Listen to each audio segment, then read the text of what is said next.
Our world right now is basically a planet of the apes, seeing as we, humans, are found in almost every region of Earth. And because we do belong to the Hominoidea family, that does technically make us apes. But if any of you watching have seen the Planet of the Apes movies, you will know that humans, for the most part, are excluded from the whole apes taking over thing. The ape part of that title only really referring to non-human apes. And if you only look at non-human apes, you realise that this Earth is far from a planet of the apes, as nearly all species are currently facing extinction. But if you travel back in time millions of years ago, you will see a completely different image. Around that time, apes were one of the most successful creatures on Earth. This period was characterized with a long list of primate species, emerging all diverse in size and adaptations, setting the scene perfectly for the real-life Planet of the Apes. Our story starts approximately 23 million years ago, during what was known as the Miocene epoch. Whilst it is primarily associated around apes, it didn't actually start that way. It was only after an uptake in temperatures worldwide we finally get to see the very first ape. Because of how imperfect the fossilization was, we don't really know who the first ape was, but paleontologists have alluded to the idea that it might have been a proconsul. This primate so far most closely resembles an ape, its fossils dating back to just under 22 million years ago.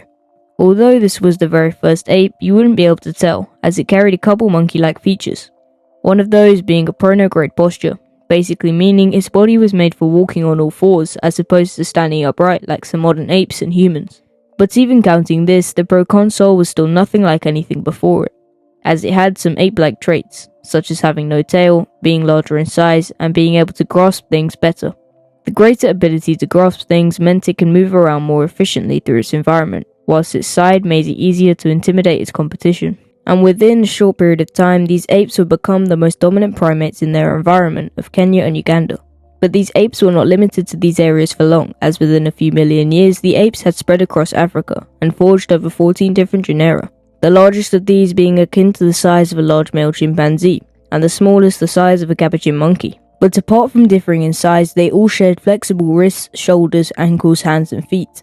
They also mostly ate the same herbivorous matter, but each type of ape had teeth specialized to certain things.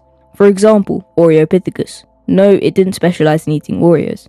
It actually had sharp, thin teeth specialized for shredding leaves to make them easier to digest. Or Dryopithecus, who had thin enamel, specialized for eating soft fruits and possibly honey.